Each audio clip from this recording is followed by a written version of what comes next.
Bismillahirrahmanirrahim. Alhamdulillahi rabbil alamin wassalatu wassalamu ala rasuli rabbil alamin nabiyyina Muhammadin wa ala alihi wa sahbihi ajma'in. Bismillah. Alhamdulillah, kita panjatkan kesyukuran kepada Allah Azza wa Jalla kerana kita masih lagi berada dengan siri yang terakhir dalam kitab kita Qawaid Quraniyah. Qawaid Quraniyah, kaedah-kaedah yang diambil dari Al-Quranul Karim. Dalam kitab ini alhamdulillah yang disusun oleh Dr. Umar Abdullah Al-Muqbil hafizahullah taala wa wafaqahu, dia tadabbur Al-Quran, kemudian dikeluar 50 kaedah daripada Al-Quranul Karim. Jadi kaedah yang terakhir yang dapat kita bincangkan di sini iaitu Al-Qaidatul Khamsun, kaedah yang ke-50 di bawah tajuk Al-Quran petunjuk ke jalan yang lurus. Kaedah ini diambil dalam surah Al-Isra. Tanda ataupun buka mushaf yang ada, buka Quran dalam surah Al-Isra ayat yang ke-9 dan ayat yang ke-10. Kita baca ayat dulu, ambil berkat.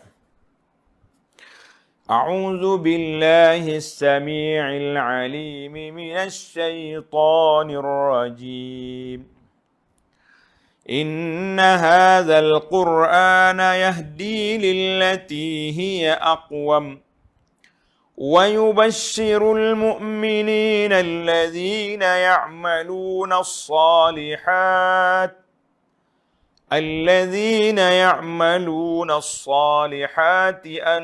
لهم أجرا كبيرا وأن الذين لا يؤمنون بالآخرة أعتدنا لهم عذابا أليما.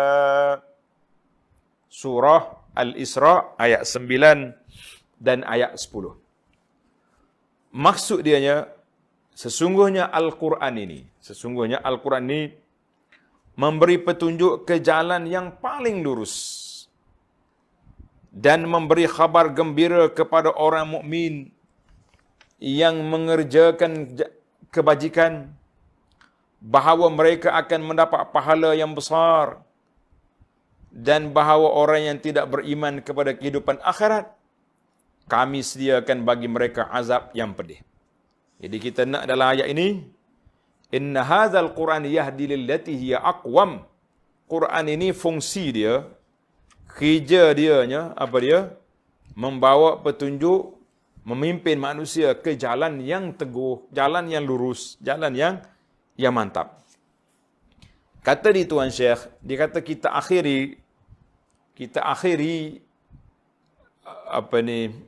kaedah kita ni dengan kaedah Al-Quran ini sebagai munasabah yang cukup jelas supaya seorang mukmin itu yakin, beriman sungguh-sungguh dengan keagungan Al-Quran ini, dan Al-Quranlah merupakan kitab Al-Wahid yang unggul, yang tunggal, yasluh likulli zamanin wa makan, yang sesuai dibaca di zaman unta dulu, dan sesuai dibaca di zaman kereta, dan sesuai dibaca di zaman angkasa raya, semua bangsa sesuai berlaku. Tak ada orang kata, orang-orang yang masuk Islam di kalangan orang putih contohnya, dia kata not valid, tak sesuai Quran untuk kami. Tak ada. Yang tak sesuai itu orang yang tak nak beriman dengan Allah Azza wa Jalla, itu yang tak sesuai. Tapi kalau orang yang sesuai, orang yang beriman, mereka yakin, mereka percaya, dan mereka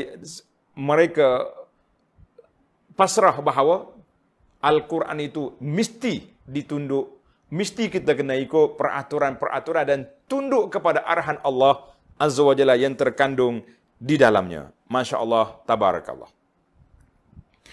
Maka kaedah ini, Al-Quran inilah menjadi jalan petunjuk yang teguh, ke jalan yang lurus.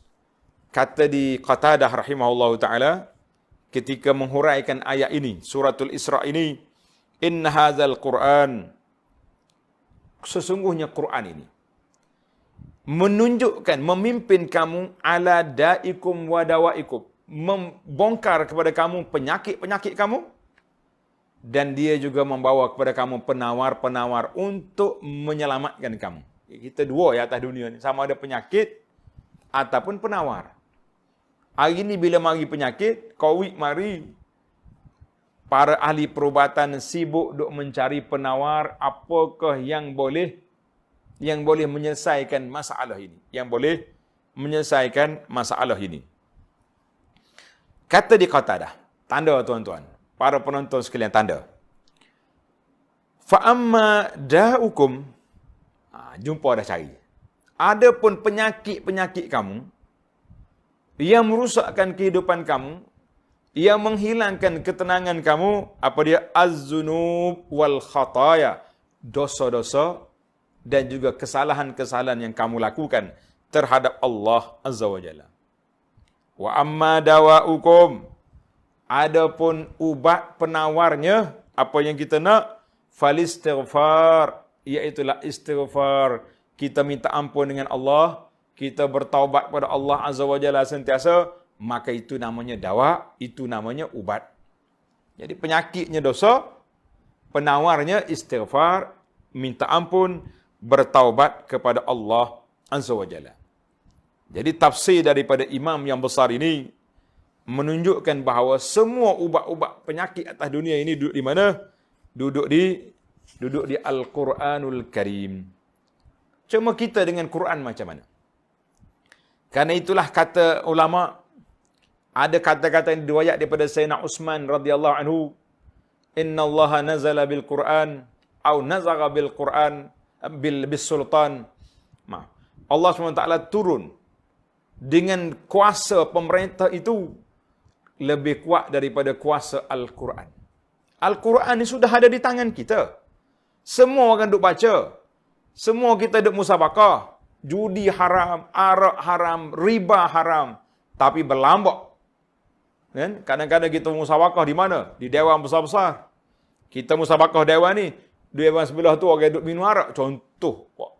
Ataupun jiran kita lah. Kita musabakah di masjid.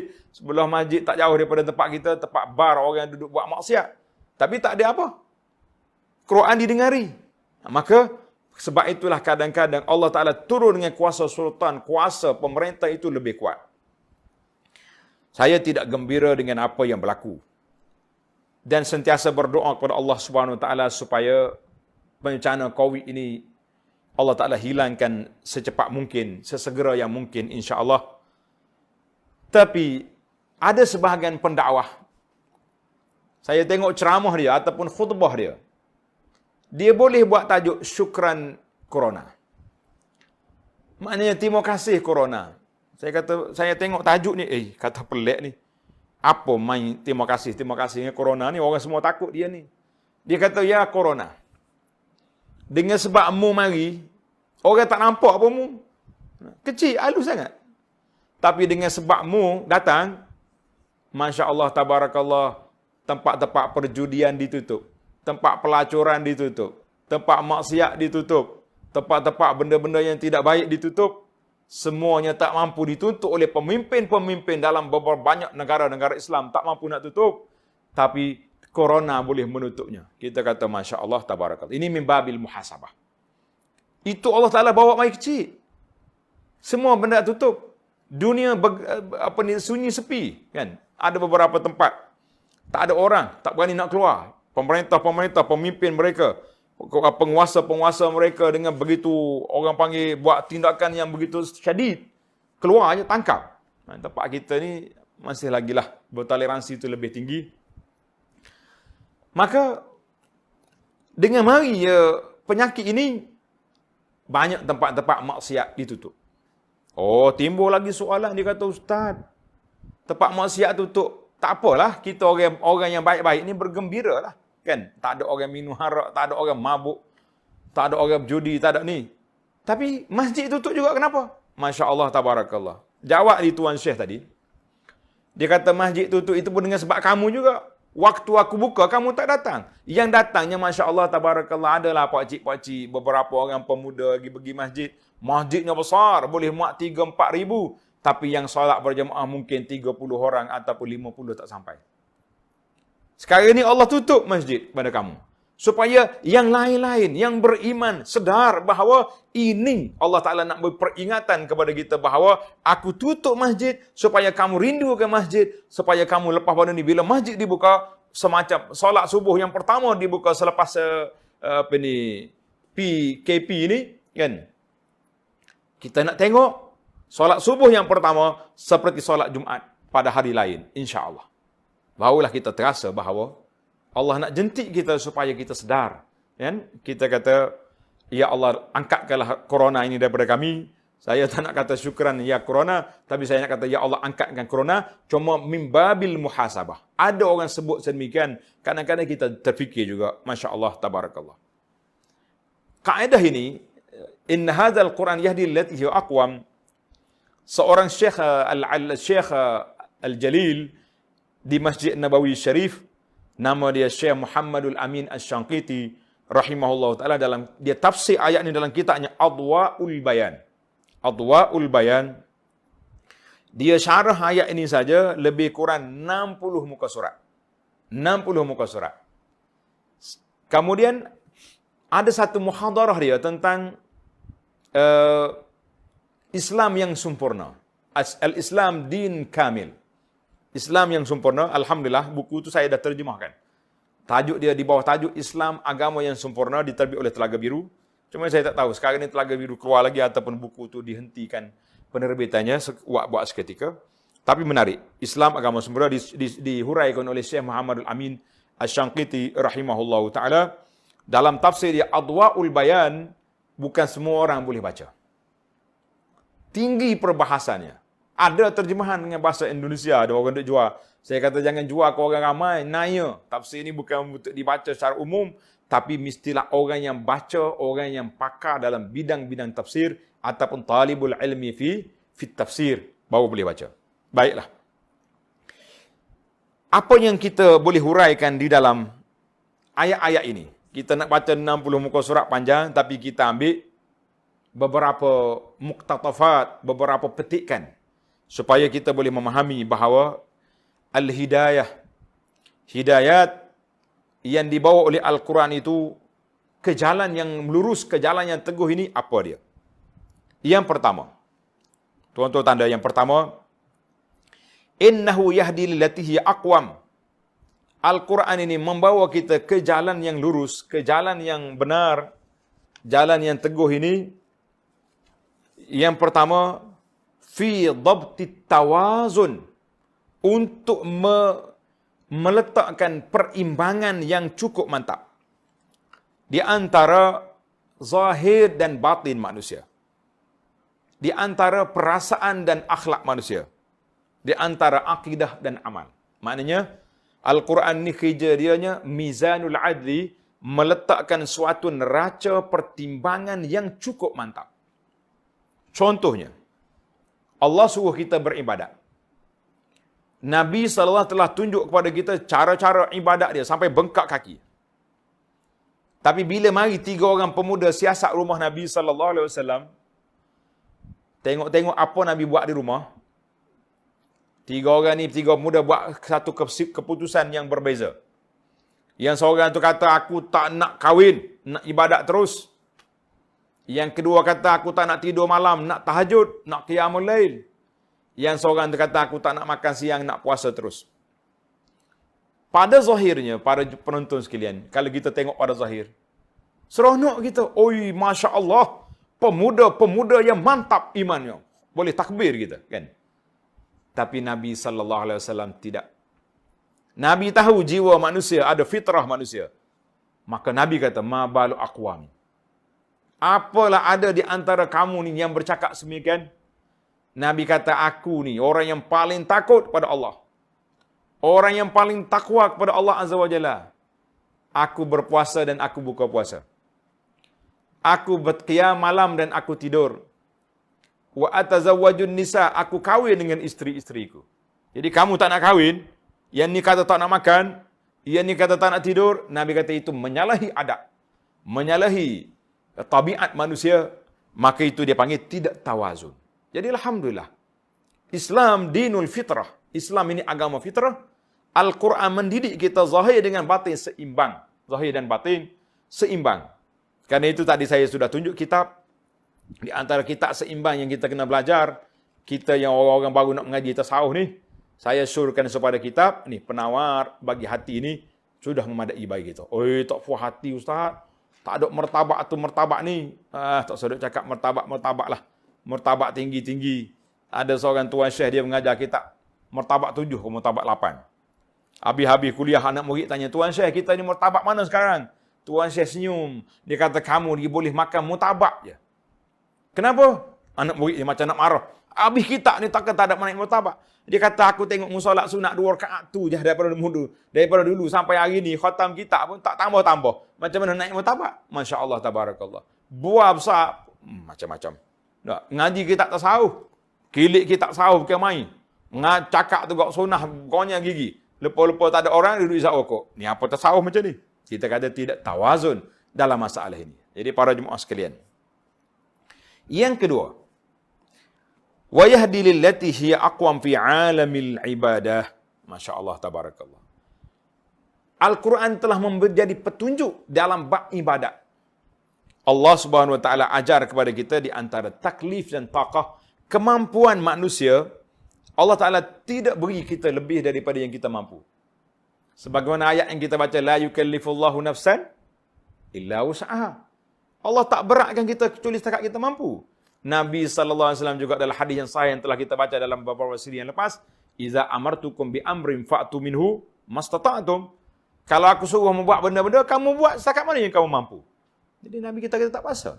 Pasal itulah di zaman-zaman yang darurat, akta darurat tu ada. Dan sekarang ni bukan zakat darurat, barulah kita tahu, rupanya boleh juga tak solat Jumaat kalau ada berlaku darurat, kan? Boleh juga tak pergi solat di masjid kalau bila berlaku darurat. Orang ahli-ahli perubatan yang serpan, macam mana cara nak solat, para ulama telah menghuraikan, ahli-ahli fatwa telah membincangkan. Kita kata itu di antara perkara yang patut kita kena buat. Masya-Allah tabarakallah. Jadi dalam bab ibadah, Al-Quran telah mendidik kita. Mu kena buat selagi mana kamu mampu. Tetapi kalau tak mampu, diringankan cara-cara. Boleh bila orang musafir boleh qasar salat. Kalau orang puasa pula fa'iddatun min ayyamin ukhar, musafir sakit boleh tangguh puasa ganti pada hari lain. Itu Al-Quran telah mengajar kepada kita. Maka para ulama tadabbur kata, Allah Taala sebut dalam Quran, tilka hududullah fala taqrabuha wa tilka hududullahi fala ta'taduha. Sempadan Allah Taala buat ini, mu jangan langgar. Sempadan Allah Ta'ala buat ni, kamu jangan takrabu, jangan hampir. Sebab apa? Yang jangan langgar itu, iaitulah perkara-perkara yang dibenarkan oleh syarak harus, tapi jangan langgar batasan, mana kita melampau sangat. Fala takrabuha, mu jangan hampir, iaitulah apabila dilarang benda-benda mungkar dan maksiat, mu jangan hampir. Apa lagi nak buat? Masya Allah, tabarakallah. Itu dipanggil tawazun. Maka yang ketiga, yahdi lillati hiya aqwam. Allah Ta'ala bawa dengan Quran ini menjadi petunjuk kepada alaqatin nas ba'duhum bi ba'd. Hubungan di antara manusia sama-sama dia. Afradan wa azwajan. Sama ada orang itu individu ataupun pasangan. Hukumatin wa syu'uban. Kerajaan dengan rakyat. Negara dengan negara. Masya Allah, tabarakallah. Mana semua orang ni ada tanggungjawab. Kita duduk seorang dengan keluarga kita. Dengan mak ayah kita, apa tanggungjawab kita? Menghormati ibu bapa. Dengar kata dia. Jangan derhaka. Jangan duduk backing dengan mak ayah contohnya. Kan? Ibu bapa pula dengan anak-anak. Apa tanggungjawab? Nafkahnya. Kena beri pendidikannya. Beri kasih sayang yang baik. Itu tanggungjawab. Suami dengan isteri. Sama. Tanggungjawab al-qiwamah duduk di mana? Duduk di suami. Isteri wajib taat kepada suami dalam perkara yang ma'ruf. Wajib berkhidmat untuk suami mengikut tanggungjawab masing-masing. Begitulah keadaannya. Kerajaan dengan rakyat. Kerajaan mesti bertanggungjawab ke atas rakyat. Bila mari bencana, rakyat kelaparan contohnya, pihak kerajaan kena berusaha untuk mengurangkan bebanan, risiko dan bagaimana perkara-perkara yang itu. Karena itulah kita berdoa kepada Allah Subhanahu Wa Taala supaya Allah Taala taufikkan hukumatan kerajaan kita ini ke jalan yang baik, dapat menyelesaikan masalah umat yang dia ditimpa bencana ini dengan keadaan yang baik dengan pertolongan Allah Azza wa Jalla. Maka para jemaah sekalian, orang-orang yang saleh, orang yang baik, mesti mendoakan kepada pemimpin-pemimpin supaya jadi baik. Jangan kita laknat mereka. Karena itulah maksur diriwayatkan daripada kata-kata Imam Ahmad dan ulama-ulama yang lain. Dia kata, kalau aku ada doa mustajab, aku akan doakan kepada pemimpin. Sebab kalau pemimpin itu baik, satu negara mendapat kebaikan dia. Tapi kalau pemimpin itu jahat, habis satu negara mendapat kerusakan. Wal'iyazubillah. Maka, perhubungan di antara kita dengan negara lain, mesti hubungan diplomatik, mesti ada alaqah-alaqah yang baik. Maka dalam Quran semuanya sudah ada. Inna hadzal Qur'an allati hiya aqwam. Inna hadzal Qur'an yahdi lillati hiya aqwam. Al-Quran itu menunjuk kepada jalan yang lurus. Yang keempat, iaitulah hubungan di antara kita orang Islam dengan penganut-penganut agama lain. Sama ada ad-diyanatis samawiyah. Agama-agama yang turun langit. Macam Islam dengan Kristian. Islam dengan puak Yahudi. Islam dengan orang-orang lain. Kita tak boleh kelahi dengan mereka. Allah sendiri dalam Quran telah mengajar kepada kita. Jangan kamu maki Tuhan orang lain. Nanti mereka juga maki Tuhan kita. Maknanya, tak boleh kita maki dia. Tapi kita boleh menyatakan dalam bab pendidikan, dalam bab dakwah, kita boleh mengatakan bahawa Islam saja yang benar. Inna dina indallahil Islam. Jangan kita jadi liberal pula. Jangan jadi pluralism pula. Islam tu agama sama lah. Tak boleh agama sama. Kita mesti, macam mana keadaan pun, kita mesti mengatakan Islam ya'lu wa la yu'la alaih. Inna dina indallahil Islam. Itu saja yang diterima oleh Allah Azza wa Jalla. Namun, dalam bab toleransi, dalam bab hubungan di antara kita dengan mereka, Allah tak suruh kita kelahi. Kecuali orang-orang kafir yang memang menentang Islam. Itu wajib kita kena lawan. Jiran tetangga kita, dia bukan Islam. Non-Muslim. Bahasa sekarang ni tak boleh kata kafir, kasar. Nah, non-Muslim. Orang-orang sekarang ni non-Muslim. Jiran tetangga. Kawan-kawan sepejabat kita. Partner-partner dalam perniagaan dengan kita. Contohnya, tak ada masalah. Kita boleh berkawan dengan dia, kita boleh berniaga dengan dia, kita boleh bekerja dengan dia. Tapi masalah al-wala' wal-bara', tapi masalah wala' tu, kepatuhan, ketaatan hati tu, mestilah tidak boleh kita dalam perkara-perkara yang terlibat dengan agamanya tidak boleh. Maka kita mengatakan toleransi dalam bab beragama itu boleh. Itulah yang diajar oleh Al-Quran kepada kita. Maka kaedah ini, iaitulah kaedah yang besar para jemaah sekalian, iaitulah bagaimana kita nak menyatakan Islam itu benar, bagaimana kita nak mengatakan apa yang dibawa oleh Nabi sallallahu alaihi wasallam itu, iaitulah perkara yang cukup benar. Tapi ada manusia yang tak nampak. Sebab apa dia tak nampak? Kata di para ulama, tak nampak tu dua sebab.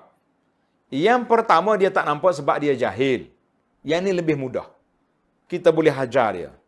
Kita boleh pandu dia. Kita boleh didik dia, boleh hajar dia, boleh dakwah dia, insya-Allah. Tapi yang kita bimbangnya bukan jahil, tapi memang kerah kepala nak lawan. Itu jadi masalah. Sebab itulah kata di ahli syair, qad tunkirul ainu daw asy-syamsi min ramadin wa yunkirul famu ta'mal ma' min saqamin. Mata mengingkari adanya matahari dengan sebab apa? Sebab ramad, sebab dia sakit mata. Mata dia tak nampak. Oh, dia kata gelap dunia ni. Walau hanya kita panah. Orang kata panah ceceh. Nah, panah tengah hari. Dia duduk main tak ada matahari pula. Dah gelap gelemak. Dah matamu tak nampak. Wa yunkirul famu ta'mal ma'. Mulut pula mengatakan air yang sedap minum tu tak manis. Min saqamin, sebab dia sakit. Kan orang sakit ni kita bagi minum pun dia kata, tawar air ni. Nah, kadang-kadang pahit air ni. Macam-macamnya kata. Itulah para jemaah sekalian, muslimin dan muslimat para jemaah, kita yakin dan percaya hidayatul Quran. Hidayah Allah SWT melalui kitab pertunjuk Al-Quran ini sangat besar. Karena itu Al-Quran itu dia panggil kitab Al-Hidayah. Kitab petunjuk yang Allah Subhanahu Wa Taala turunkan untuk menjadi hidayah, menjadi penawar dan menjadi segala perkara. Siapa-siapa yang berpegang dengan Al-Quran ini najah, dia akan selamat insya-Allah. Maka dengan itu, Al-Quran ini ibarat seperti buah kurma. Kita beli yang kurma yang paling mahal sekali di atas dunia ini, ajwah. Kurma Madinah, ori, 140 riyal sekilo. Kan? Beli kita. Masuk dalam beg, letak dalam bilik, buka beg tak bau gapo. Buka bilik tak bau gapo. Tapi kalau kita bawa bunga melo sekuntum, Masya Allah, tambah satu rumah bang, itu tamar. Sama juga dengan Quran. Kita beli Quran yang paling mahal atas dunia ni. Saya beli Quran yang paling mahal. Dicetak oleh di komplek percetakan Malik Pahak di Madinah. Beli. 1,000 lebih harga Quran. Tapi tak pernah buka. Apa nak kasar? Nah, maka kata para ulama buat bandingan, kita dengan Quran seperti buah tamar. Bila dikunyah, terasa manis. Quran demikian juga. Bila kita belajar, kita tadabbur, kita memahami isi kandungan, lagi dikorek, lagi dibelajar, lagi kita rasa manis, lazatnya Al-Quran. Karena itulah orang boleh baca Quran satu malam sampai beberapa juzuk, berdiri satu malam dengan Allah Azza wa Jalla sebab dia rasa kemanisan lazat bermunajat dengan Allah Azza wa Jalla melalui kitabnya yang mulia, iaitulah Al-Quranul Karim. Jadi muslimin dan para jemaah sekalian, alhamdulillah tamatlah pada malam ini, iaitulah pada hari Jumaat 27 hari bulan 3 2020, di saat kita duduk di bawah peraturan kawalan pergerakan hari yang ke-10. Di saat ini kita dapat khatam 50 siri. Tuan-tuan boleh tengok daripada siri yang terawal sampai ke 50 di dalam Halaqah Abu Anas Madani dalam channel YouTube. InsyaAllah selalah jemput ke sana, dan banyak lagi lah kitab-kitab lain yang ada manfaatnya, insyaAllah. Jadi aqulu qawli hadza subhanakallahumma wa bihamdika asyhadu an la ilaha illa